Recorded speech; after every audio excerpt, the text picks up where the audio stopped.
두려움이 사라져 슬픈 탄식 변하여 기쁜 찬송 되었네. 주의 보혈 흐르는데 믿고 뛰어나가 주의 은혜 내가 입어 깨끗하게 되었네.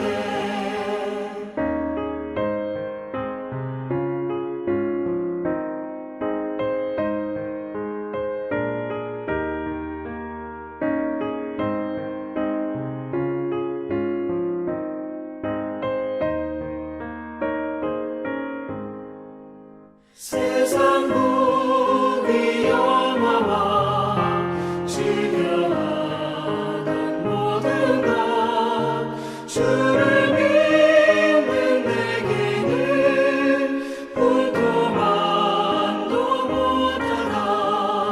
주의 보혈 흐르는데 믿고 뛰어나가 주의 은혜 내가 입어 깨끗하게 되었네. 나의 모든 보배는 저 천국에 쌓여네. 나의 평생 자랑은 주의 십자가로다. 주의 보혈 흐르는데 믿고 뛰어나가 주의 은혜 내가 입어 깨끗하게 되었네.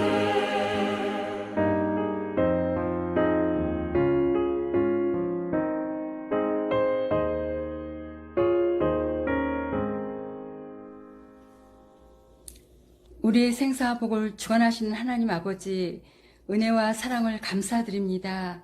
주님의 그 크신 사랑 가운데에서도 부족하고 연약하고 나태함을 용서하여 주시옵소서. 말씀 안에서 자르나 우르나 치우치지 않게 하시고 게으르지 말고 열심을 품고 주님을 섬기게 하시옵소서. 2020년이 시작된 지 엊그제 같은데 벌써 12월 말이 되었습니다.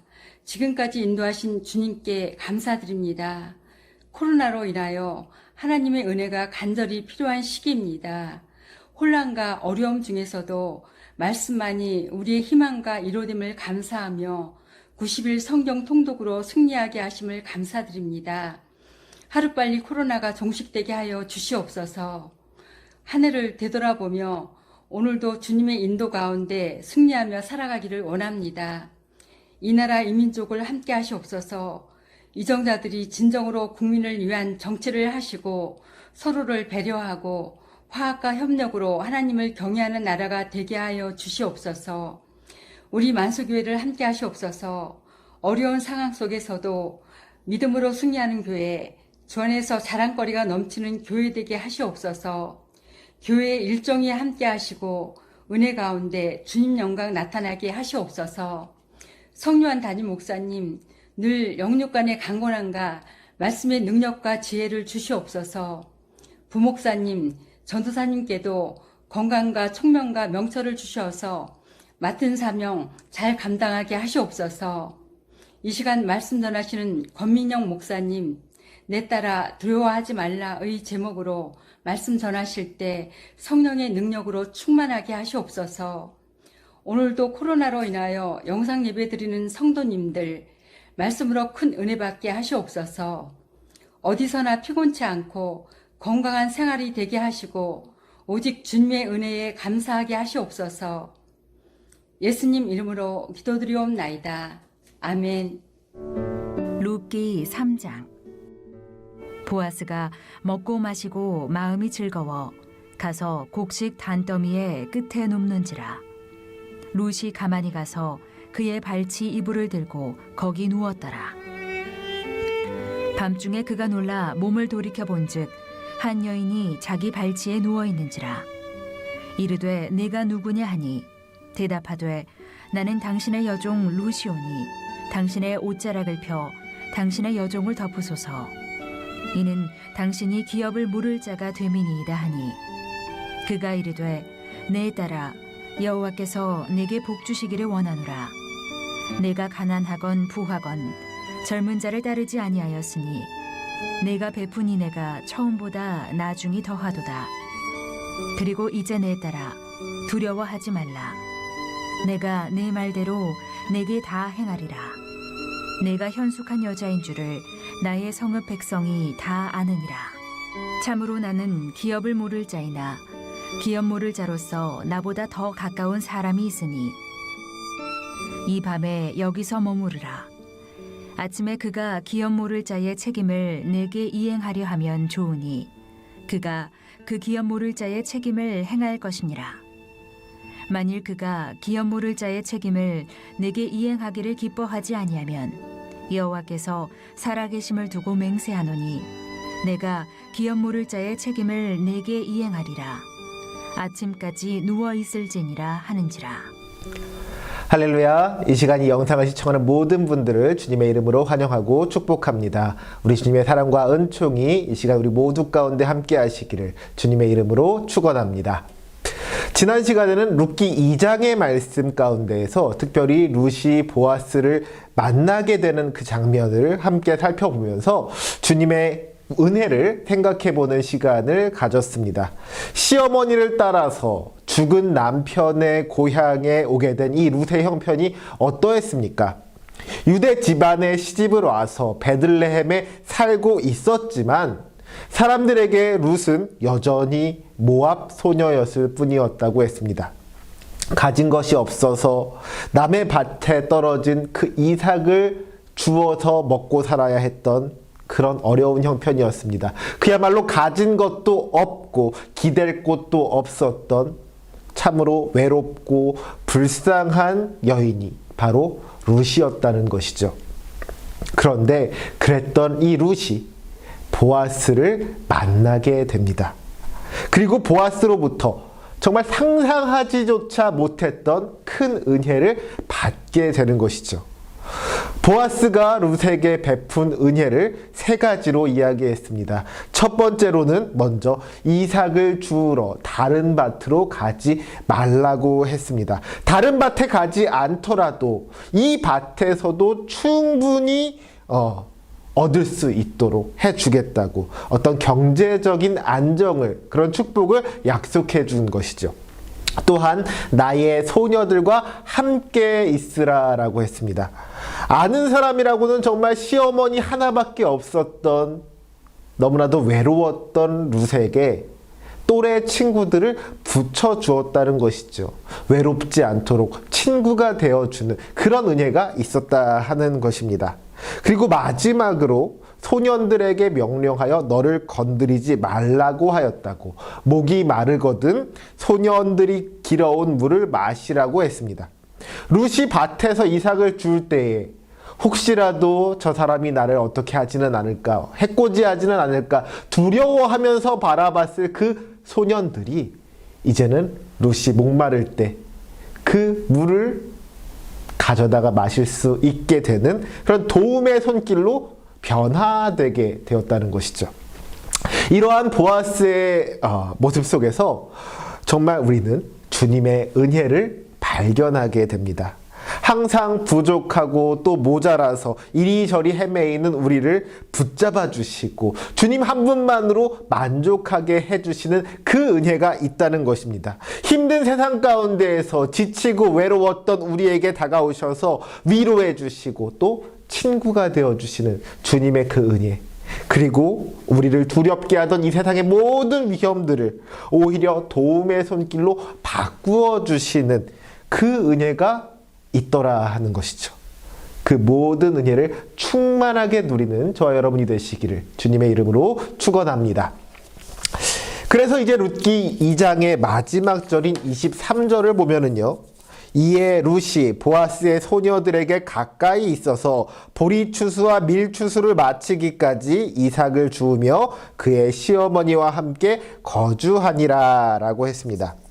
보아스에게 은혜를 입은 룻이 보아스의 소녀들과 함께 친구들과 함께 교제를 나누면서 보리추수와 밀추수를 마칠 때까지, 그러니까 한 해를 이제 함께 살게 되었다. 시어머니를 모시면서 함께 살았다 하는 것이죠. 그리고 이제 룻기 3장으로 넘어오면은 나오미가 룻을 위하여서 한 가지 계획을 세우는 것을 보게 됩니다. 룻기 3장 1절은 이렇게 기록하고 있습니다. 룻의 시어머니 나오미가 그에게 이르되 내 딸아 내가 너를 위하여 안식할 곳을 구하여 너를 복되게 하여야 하지 않겠느냐. 나오미가 생각할 때에 이 젊은 며느리가 자식도 없이 과부가 돼가지고서는 시어머니 모시고 살아가는 게 너무너무 안쓰럽고 또 너무너무 미안하더라는 것이죠. 그래서 어떻게 하면 룻이 다시 결혼을 해서 가정을 이룰 수가 있을까? 어떻게 안정적으로, 어떻게 행복하게 좀 살아갈 수가 있을까를 생각하게 되었다는 것이죠. 그런데 그렇게 생각하다 보니까 누가 떠올라요? 바로 보아스가 떠올랐다는 것입니다.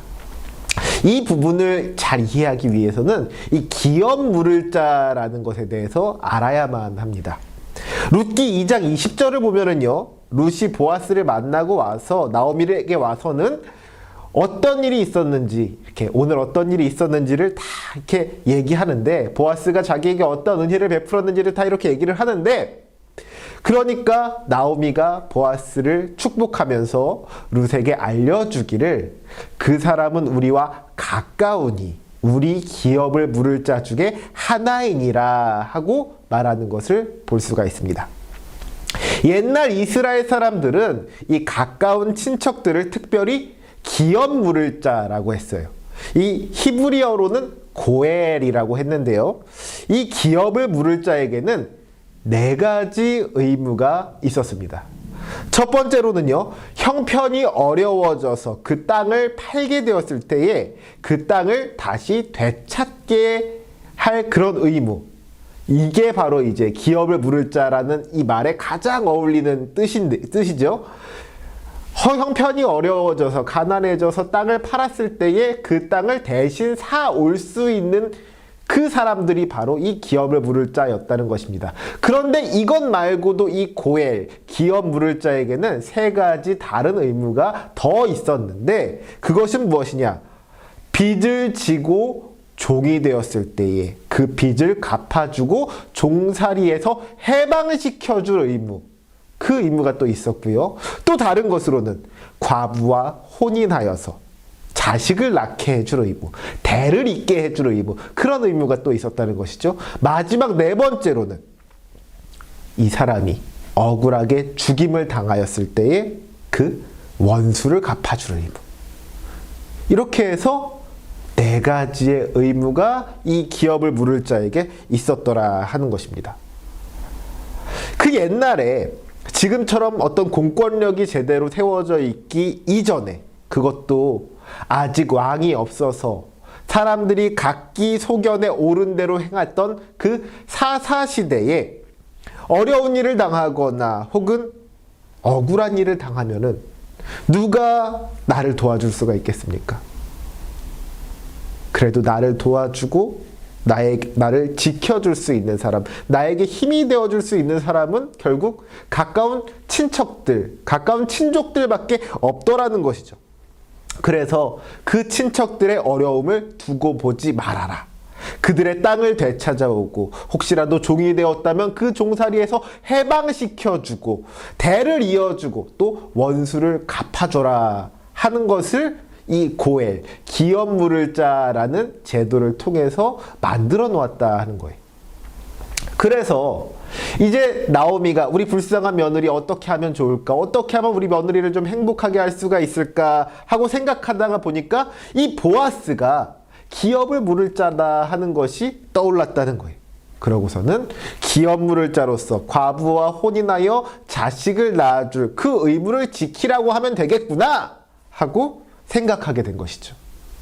그런데 사실 이 기업 물을 자의 의무를 지킨다는 것이 쉬운 일이었겠습니까? 그렇지 않았다는 거예요. 형제를 위하여서 혹은 친척을 위하여서 나의 어떤 재산을 막대한 재산을 사용해 가면서 땅을 되찾아오고 종살이에서 해방시켜주고 대를 잇게 해주고 원수를 갚아주고 이게 사실은 그렇게 쉬운 일이 아니었다는 것이죠. 그러다 보니까 이 고엘의 의무를 다하였다 하는 것은 참으로 명예로운 일이었다는 것입니다. 하지만 그만큼 그 명예를 얻게 되는 사람이 많지는 않았던 것이 이스라엘의 현실이었던 것이죠. 그래서 이게 만만한 일이 아니다 보니까 고엘이면서도 그 의무에서 벗어나려고 이리저리 피하는 사람이 너무나도 많았는데 이제 나오미가 보아스에게 가서 네가 고엘로서 우리 며느리 룻과 결혼해서 아이를 낳게 해서 대를 좀 잇게 해줘라 라고 했는데 만약에 보아스가 나는 그렇게 못하겠습니다. 나는 그 의무를 다하지 못하겠습니까? 하면 어떡해요? 그러니까 그걸 걱정해서 이제 나오미가 보아스를 말하자면 어떻게 이렇게 꽉 올가맬 계획을 세우기 시작합니다. 어떤 계획을 세우느냐? 보리를 타작하는 날에 일이 다 끝나면 보리를 다 타작하고 나면 이제 잔치가 벌어지는 것을 알고서 보아스가 그 잔치에 참석해서 술을 마시고 술에 취해서 잠이 들 때에 룻을 보아스의 이불 속으로 들어가서 눕게 해야겠다 하는 그런 계획을 세우는 거예요. 보아스가 이제 술김에 룻을 건드리기만라도 하면은 너 룻이랑 동침하기까지 했는데 기업 물을 자의 책임을 다하지 않으면 안 되지 않겠느냐 하고 이렇게 꽉 붙잡을 수 있을 거라고 그렇게 생각을 한 것이죠. 여러분, 나오미의 이 계획이 어떻게 보이십니까?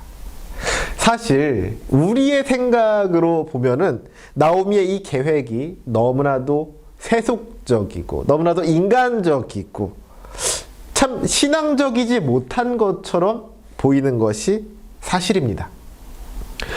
술에 취한 남자를 유혹해가지고 어떻게 한번 일을 치른 다음에 그것을 빌미로 결혼을 하게 한다? 책임지라고 한다? 그것도 시어머니가 며느리를 시켜가지고 그런 일을 하게 한다? 이것은 누가 봐도 좀 잘못된 일이죠. 옳지 않은 일이지 않습니까? 사람들에게 비난받을 일이고요. 손가락질 받을 만한 일입니다. 하지만 여러분, 나오미라고 해서 그것을 몰랐을까요? 나오미가 이게 옳지 않은 일인 줄을 몰라가지고 룻에게 시켰을까요? 아닐 거예요. 나오미도 분명히 알았을 것입니다. 하지만 그럼에도 불구하고 나오미가 그런 방법을 생각해내게 된 것은 그만큼 나오미의 이 마음이, 나오미의 그 바람이 간절했기 때문이라는 것이죠. 우리 며느리가 행복해질 수만 있다면 그야말로 수단과 방법을 가리지 않겠다는 그 어떤 시어머니의 간절한 마음이 이 계획 속에 들어있더라는 것입니다. 어쩌면 나오미는 혹시라도 이 일이 알려져서 사람들이 룻을 비난하기라도 한다면 다 내가 시킨 일이라고, 우리 며느리는 아무 잘못 없다고, 다 내가 하라고 해가지고 한 일이라고, 그렇게 그 비난을 대신 당할 각오까지 했는지도 모르겠습니다. 세상 사람들은 나오미를 욕할지 모르겠지만 룻에게 있어서 나오미는 얼마나 좋은 시어머니였겠습니까? 그만큼 룻을 향한 나오미의 사랑이 깊었다는 것이죠. 정말 그 누구와도 비교할 수 없는 최고의 시어머니였다 하는 것입니다. 때로 우리는 정말 겉으로 드러난 모습만 보고 쉽게 사람을 판단하곤 합니다. 다른 사람의 잘못을 보고서 쉽게 비난하고 쉽게 비판하고 쉽게 정죄하는 모습이 우리 안에 있지는 않냐는 것이죠. 하지만 쉽게 사람들을 비난하고 비판하기 이전에 왜 그런 일이 있었을까? 왜 저 사람은 이런 선택을 했을까? 왜 그럴 수밖에 없었을까? 한번 생각해 볼 수 있는 그런 넉넉한 마음이 우리 안에 있어야 할 줄로 믿습니다. 특별히 요즘 우리나라를 보면 정말 서로가 서로를 이해하지 못한 채로 나뉘어져서 다투고 분쟁하는 일이 너무나도 많다는 생각을 해봅니다. 정치적으로는 진보와 보수가 갈등하고요. 세대적으로는 기성세대와 젊은 세대들이 갈등하고요. 성별을 따라서 남자와 여자가 갈등하고요. 또 우리나라와 다른 나라, 여러 가지로 정말 끊임없이 구분을 지어서는 서로를 향해 손가락질하고 비판하고 비난하는 것이 요즘 우리나라의 모습이 아니냐는 것이죠. 서로가 왜 그랬는지, 혹시 그럴 만한 이유가 있지는 않았는지 조금만 더 이해하고 용납해 줄 수가 있더라면 이 세상이 조금 더 따뜻해지지 않겠습니까? 바라기는 좀 더 넓은 마음으로 서로가 서로의 그 형편과 처지를 이해해 줄 수 있는 그런 우리 모두가 되기를 주님의 이름으로 부탁을 드립니다. 이제 룻이 나오미의 계획을 따라서 보아스의 타작마당으로 갑니다.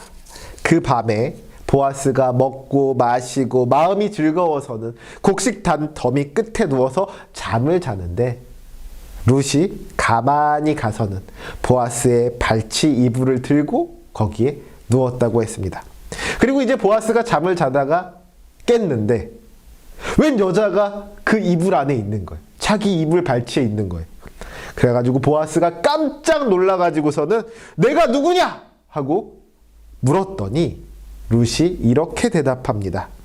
나는 당신의 여종 룻이오니 당신의 옷자락을 펴 당신의 여종을 덮으소서. 이는 당신이 기업을 물을 자가 됨이니이다. 어떻습니까? 이것은 보아스를 향한 룻의 적극적인 구애이고 청혼의 말인 것이죠. 기업을 물을 자로서의 책임을 상기시키면서 나를 받아달라고, 당신의 옷자락으로 나를 덮어달라고 그렇게 요청하고 있는 거예요. 그 말을 들은 보아스가 이렇게 대답합니다. 내 딸아, 여호와께서 내게 복 주시기를 원하노라. 내가 가난하건 부하건 젊은 자를 따르지 아니하였으니 내가 베푼 인애가 처음보다 나중이 더하도다. 룻의 말을 들은 보아스는 지금 룻이 전적으로 자기 뜻만을 가지고 온 것이 아니라는 것을 알았던 것이죠. 룻이 보아스에게 당신이 기업을 물을 자가 됨이니이다 하고 말했다는 것은 이것이 룻이라는 한 개인의 문제가 아니라 룻의 가족에 관한 문제이고 여기에는 나오미의 뜻이 들어있다 하는 것을 말해주는 거잖아요. 그러니까 보아스가 내가 베푼 인애가 처음보다 나중이 더하도다 하고 룻을 칭찬했던 거예요. 룻이 베푼 인애가 무엇이었습니까? 먼저는 시어머니와 함께 동행하여서 고향을 떠나 유대 땅까지 온 것이 있었죠. 그렇게 온 유대 땅에서는 또 시어머니를 먹여 살리기 위해서, 봉양하기 위해서 밭에 나가서 이삭을 주워가면서 열심히 헌신했던 것들이 있을 것이고요. 또한 지금 시어머니의 명령을 따라서 보아스에게 온 것까지, 이 모든 것이 결국은 나오미를 향한, 시어머니를 향한 이 룻의 사랑으로부터 말미암은 것이었구나, 인애로부터 말미암은 것이구나 하는 것을 지금 보아스가 칭찬하고 있는 거예요. 그리고 보아스는 다시 한번 말합니다. 이제 내 딸아 두려워하지 말라. 보아스는 지금 그를 찾아온 룻의 그 마음속에 두려움이 있음을 알았던 것이죠. 여러분, 룻에게 어떤 두려움이 있었습니까? 첫 번째로는요, 먼저 거절당할 것에 대한 두려움이 있었을 것입니다. 그 밤에 룻이 보아스를 찾아오기까지 얼마나 많은 용기가 필요했을까요? 만약에 보아스가 싫다고 하면 어떻게 하나? 보아스가 자기는 기업 물을 자의 책임을 다하지 않겠노라라고 말한다면 어떻게 하나? 그런 두려움이 분명히 있었을 거예요. 애초에 그런 두려움이 없었더라면 정식으로 기업 물을 자의 책임을 다하라고 그냥 낮에 요구해도 됐겠죠. 그 두려움이 있었기 때문에 그 두려움으로 인하여서 나름대로 머리를 짜내가지고서는 보아스가 술 취한 그 밤에 찾아오기는 했지만 그럼에도 불구하고 여전히 그 마음 한구석에는 혹시라도 보아스가 거절하지는 않을까 하는 그런 거절에 대한 두려움이 분명히 있었을 것이다 하는 것입니다. 두 번째로는요, 어떤 성적인 착취의 대상이 되지는 않을까 하는 그런 두려움이 또한 있었을 거예요. 하룻밤의 쾌락을 위한 상대로 이용만 당하고 버려지지는 않을까. 아침이 되면은 간밤에 무슨 일이 있었냐는 듯이 아무 일도 없었던 척 그렇게 오리발을 내밀지는 않았을까 하는 그런 두려움이 또한 있었다는 것이죠. 다윗의 아들 압살롬이 다윗에게 반역을 저질렀던 이유가 무엇이었습니까? 자기 이복형인 암논에게 겁탈당한 자기 동생 다말 때문이었습니다. 이 암논이 다말을 얼마나 사랑했는지 너무나도 사랑해서 상사병에 걸릴 지경이었다고 했어요. 그러다가 이제 이 암논이 꾀를 내어서 억지로 다말과 동침하게 됩니다. 그런데 그렇게 억지로 다말을 취하여서 욕정을 다 해소한 다음에 암논이 어떻게 변했습니까? 성경 말씀에 기록하기를 암논이 그를 심히 미워하니 이제 미워하는 미움이 전에 사랑하던 사랑보다 더한지라 라 그랬습니다. 그 전에 그렇게 좋다고 하고 심지어는 억지로 붙잡아다가 동침하더니 이제 와서는 볼장 다 봤다는 듯이 다말을 버린 것이죠. 그래서 다말이 나를 쫓아보내는 이 큰 악은 아까 내게 행한 그 악보다 더하다 하면서 따졌지만 암논은 들은 척도 하지 않았다는 거예요. 종을 불러가지고 다말을 내쫓았다는 것이죠. 그것을 보고도 다윗이 암논을 벌하지 않으니까 거기에 화가 난 이 압살롬이 반역까지 저질렀던 것 아니겠습니까? 어쩌면 마찬가지의 일이 룻에게 있지 말라는 법도 없는 거예요. 그날 밤에 재미는 보고 그날 아침에 아무 일도 없었다는 듯이 입 딱 씻을 수도 있다는 것을 룻이 모르지 않았을 거라는 것입니다. 그런 두려움이 분명히 있었을 거예요. 마지막으로 세 번째는 나쁜 소문이 날 것에 대한 두려움이 있었을 것입니다. 룻은 이스라엘 사람들이 싫어하는 모압 출신 여인이었습니다. 그동안 룻이 살면서 1년 동안 아무리 좋은 인상을 많이 주었다고 할지라도 여전히 사람들 가운데에서는 룻을 향한 어떤 선입견과 같은 것들이 없지 않아 있었을 거예요. 룻이 좋은 일을 하면은 룻이라는 사람은 참, 저 여인은 모압 사람인데도 참 사람이 괜찮아. 모압 사람인데도 참 사람이 성실하고 괜찮아. 저 사람은 참 모압 사람인데도 착해. 이렇게 칭찬을 했을 거예요. 또 반대로 뭐라도 하나 실수를 하고 뭐라도 하나 잘못을 하면 역시 모압 사람이 그렇지 뭐. 모압 사람이 역시 그렇지 뭐. 하여튼 뭐 씨는 못 속인다니까. 이러면서 룻 하나만을 비난하는 것이 아니라 그 민족까지 비난하는 사람들이 분명히 있었을 거라는 것이죠. 지금 이렇게 늦은 밤에 외간 남자의 이불 속으로 들어온 이 사실이 다른 사람들에게 알려진다면 어떻게 되겠습니까?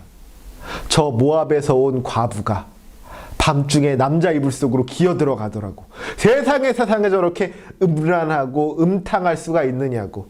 얼마나 많은 사람들이 손가락질을 했겠습니까? 룻에게는 그런 소문에 대한 어떤 두려움도 있었을 거라는 거예요. 이처럼 여러 가지 두려움에 쌓여있던 룻에게 보아스가 말합니다. 내 딸아, 두려워하지 말라. 내가 내 말대로 내게 다 행하리라. 두려워하지 말아라. 내가 말한 대로 내게 다 행하리라. 내가 원하는 것을 내가 다 해줄 것이다. 그러니 두려워하지 말아라. 보아스가 룻의 모든 두려움을 다 해소해 준 거예요. 특별히 우리는 그 뒤에 이어지는 말에 주목해 볼 필요가 있습니다. 보아스가 룻에게 말하기를 내가 현숙한 여자인 줄을 나의 성읍 백성이 다 아느니라 라 그랬습니다. 지금 밤중에 외간 남자의 이불 속에 숨어 들어온 여인을 향하여서 현숙하다라고 말하는 것이 조금 이상하지 않습니까? 성경에서 말하고 있는, 여기서 말하고 있는 이 현숙하다는 말이 우리가 생각하는 것과는 조금 다를 수가 있더라는 것이죠. 성경에는요, 이 현숙하다는 말이 딱 2번 등장합니다. 하나는 오늘의 본문인 룻기 3장 11절 말씀이고요. 또 다른 하나는 잠언 31장 10절 말씀입니다. 누가 현숙한 여인을 찾아 얻겠느냐? 그의 값은 진주보다 더하니라. 그러면서 이제 잠언 31장 10절로부터 31절까지 어떤 여인이 현숙한 여인인지에 대해서 쭉 설명을 하고 있는데, 어떤 여인이 현숙한 여인이냐? 지혜로운 여인이 현숙한 여인이고, 가정을 꾸리고 또한 지키기 위해서 주도적으로 헌신하는 여인이 현숙한 여인이라고 말하고 있는 것을 보게 됩니다. 부지런히 손으로 일하고 먼 데서 양식을 가져오는 여인, 자기의 집안일을 보살피고 게을리 얻은 양식을 먹지 아니하는 여인, 그런 여인이 바로 현숙한 여인이라는 거예요. 다시 말해서 주어진 운명을 수동적으로 받아들이는 것이 아니라, 주어진 운명에 그냥 끌려가는 것이 아니라 그 운명을 개척하는 여인, 자기에게 주어진 삶의 여건 속에서 자기가 할 수 있는 최선을 다해가지고 마침내 그 운명을 극복해내는 여인이 바로 현숙한 여인이다 하는 것이죠. 다시 말해서 현숙한 여인은 그냥 당하고 사는 사람이 아니라는 거예요. 자기의 삶을 개척하는 사람, 그 사람이 바로 현숙한 사람입니다. 그런데 보아스가 지금 룻을 향하여서 내가 현숙한 여인이라고, 내가 현숙한 여인이라는 것을 나뿐만 아니라 나의 성읍 백성들이 다 알고 있다고 그렇게 말하고 있는 것입니다. 이것은 지금 룻의 어떤 한 가지 행동만을 칭찬하는 것이 아니죠. 지금까지 룻이 살아온 그 삶의 방식을 인정해 준 거예요. 내가 지금까지 수고하고 애쓰며 열심히 살아온 그 모든 것들을 내가 다 안다고 룻을 위로하고 있는 것입니다. 보아스의 이 말을 들었을 때에 룻의 마음이 어땠을까요? 아마 깊은 감동으로 울컥하는 그런 마음이 들지 않았을까 하는 생각을 해봅니다. 그래, 내가 지금까지 잘못 살지 않았구나. 어렵고 힘든 일도 많았지만 내가 그래도 열심히 참 괜찮게 살아왔구나.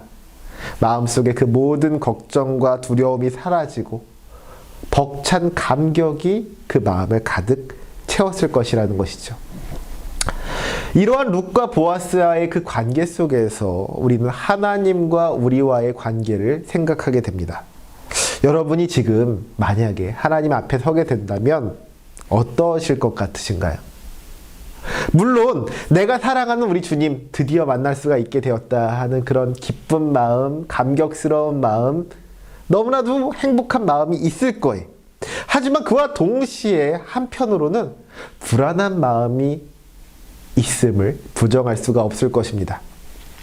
지금까지 우리가 살아오는 동안에 살다 보면 부끄러운 모습, 주님 앞에 조금 보이고 싶지 않은 그런 어떤 부끄러운 모습들이 얼마나 많았습니까?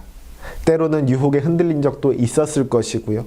때로는 욕심에 눈 어두웠던 적도 있었을 것입니다. 때로는 세상 사람 그 누구도 알지 못하는 우리의 마음 그 안에 은밀한 죄악까지도 다 아시는 분이 우리 주님이신데, 그 앞에 선다고 하니까 어떻게 안 부끄러울 수가 있고 어떻게 안이 두려울 수가 있겠냐는 것이죠. 혹시라도 하나님이 나를 받아주지 않으신다면 어떻게 하나, 하나님께서 나를 거절하신다면 어떻게 하나 하는 그런 두려움이 우리 안에 있을 수밖에 없다는 거예요. 어쩌면 하나님께서 우리의 그 모든 죄를 하나하나 나열하시면서 너 그때는 이런 죄를 지었지, 너 그때는 저런 죄를 지었지 꾸짖으신다면, 그러면 어떻게 할까? 얼마나 두렵습니까? 얼마나 무섭습니까? 예수님께서도 나더러 주여 주여 하는 자마다 다 천국에 들어갈 것이 아니라고 말씀하셨는데, 그 사람이 혹시 내가 된다면 두렵지 않을 수가 없는 것입니다. 보아스의 앞에서 두려움을 숨기지 못했던 룻과 같이 하나님 앞에서 두려워 떨 수밖에 없는 것이 우리의 모습이라는 것이죠. 하지만 주님께서 그런 우리의 모습을 보신다면 뭐라고 말씀하시겠습니까? 두려움에 떨고 있던 룻에게 보아스가 내 딸아 두려워하지 말라 하고 말씀하신 것과 같이 주님께서는 우리에게 말씀하실 줄로 믿습니다. 내 딸아, 내 아들아, 두려워하지 말라. 우리의 모든 두려움을 다 없애주시고 우리에게 참된 평안을 허락하여 주실 줄로 믿습니다. 요한복음 20장을 보면은요, 부활하신 예수님께서 제자들에게 나타나시는 이야기가 기록되어 있습니다. 예수님이 부활하신 그날 밤에 유대인들을 두려워하여서 숨어있던 제자들에게 예수님께서 나타나셨습니다. 그리고 제자들 가운데 서서 말씀하십니다. 너희에게 평강이 있을지어다. 예수님은 제자들을 책망하지 않으셨습니다. 왜 나를 부인했느냐고, 왜 도망쳤느냐고 그렇게 꾸짖지 않으셨습니다. 여전히 두려움 가운데 있던 제자들을 보시고 그저 평강이 있을지어다 위로하셨던 분이 우리 주님이시라는 것이죠. 주님께서 우리를 보신다면 가장 먼저 무슨 말을 하시겠습니까? 우리의 그 모든 두려움이 사라지도록 두려워하지 말아라, 평강이 있을지어다 말씀하지 않으시겠습니까? 그 주님의 선하심을 믿고 믿음으로 나아갈 수 있는 저와 여러분이 되시기를 주님의 이름으로 부탁드립니다. 사랑하는 성도 여러분, 주님께서는 모든 것을 다 알고 계십니다. 우리가 힘들고 어려운 상황 속에서도 얼마나 열심히 살아가고 있는지, 하나님 앞에 부끄럽지 않은 모습으로 살아가려고 얼마나 애쓰고 있는지 우리 주님께서는 다 알고 계신다는 것입니다. 그리고 언젠가 우리가 주님 앞에 섰을 때에 주님께서는 우리의 그 모든 것을 다 갚아 주실 것입니다. 보아스가 룻을 현숙한 여인이라고 칭찬하셨던 것과 같이 우리의 그 모든 수고와 노력을 칭찬해 주실 줄로 믿습니다. 그때까지 때로 힘들고 어렵다고 할지라도, 그 어떤 고난과 시련이 찾아온다고 할지라도 믿음으로 이겨낼 수 있는 저와 여러분이 되시기를 주님의 이름으로 부탁드립니다. 그리하여 마침내 주님께서 역사하실 그날이 두려움의 날이 아니라 큰 기쁨의 날이 되는 축복을 누리시기를 주님의 이름으로 축원합니다. 아멘. 사랑이 많으신 하나님 아버지, 감사합니다. 이 시간 보아스와 룻의 관계를 통하여서 우리와 하나님과의 관계를 생각해 봅니다. 두려워 떨고 있던 룻에게 보아스가 다가와 그를 위로하고 그를 안심시키고 칭찬하였던 것과 같이 주님께서 우리를 만나 주실 때에 주님께서는 우리의 모든 두려움을 없애주시고 우리를 위로하여 주시고 칭찬하여 주실 줄로 믿사오니, 주님, 이 어렵고 힘든 세상 살아가는 동안에 지치고 쓰러지고 싶을 때마다 주님 붙잡고 일어나 승리할 수 있는 우리 모든 성도들 다 되게 하여 주시옵소서. 특별히 코로나로 인하여서 참으로 어려운 시간을 보내고 있습니다. 많은 사람이 고통을 당하고 많은 사람이 눈물 짓고 있습니다. 주님, 그러나 지금도 우리의 소망은 주님이신 줄로 믿사오니 주여 우리 가운데 함께하여 주셔서 우리를 위로하여 주시고 우리의 모든 어려움 이겨낼 수 있도록 힘과 능력을 더하여 주시옵소서. 내 딸아 두려워하지 말아라, 내 아들아 두려워하지 말아라. 주님의 말씀 의지하여 담대하게 나아갈 수 있기를 소망하오니 주여 우리 가운데 역사하여 주시옵소서. 그리고 그 어떤 시련과 고난이 찾아올지라도 담대하게 최선을 다하여 이겨낼 수 있는 믿음의 사람 되게 하여 주시옵소서. 그리하여 이 세상 이기고 승리할 수 있는 우리 만습교회 모든 성도들 다 되게 하여 주시옵소서. 주님께서 우리와 동행하여 주시며 참으로 승리하게 하여 주실 것을 믿으며 감사하며 예수님의 이름으로 기도하였습니다. 아멘. 하늘에 계신 우리 아버지여, 이름이 거룩히 여김을 받으시오며 나라에 임하옵시며 뜻이 하늘에서 이룬 것 같이 땅에서도 이루어지이다. 오늘날 우리에게 일용할 양식을 주옵시고 우리가 우리에게 죄 지은 자를 사하여 준 것 같이 우리 죄를 사하여 주옵시고 우리를 시험에 들게 하지 마옵시고 다만 악에서 구하옵소서. 대개 나라와 권세와 영광이 아버지께 영원히 있사옵나이다. 아멘.